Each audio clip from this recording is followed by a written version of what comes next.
আসসালামু আলাইকুম। আপনারা দেখছেন এম টেক অ্যান্ড ট্রিক্স। আজ আপনাদের দেখানো হবে অনেক সময় সাইডে একলা একলা বাঁশ কাটতে হয়। তো অনেক বাঁশ অনেক বাঁকা থাকে, যেমন এই যে বাঁশটা,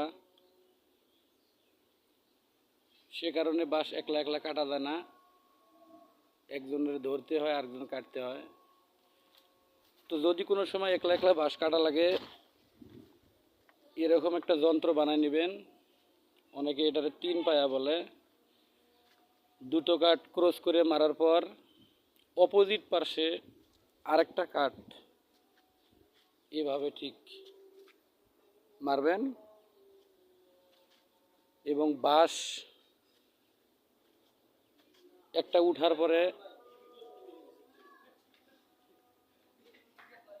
কাটবেন, বাঁশ কোনো লাড়ালাফা করবেন না।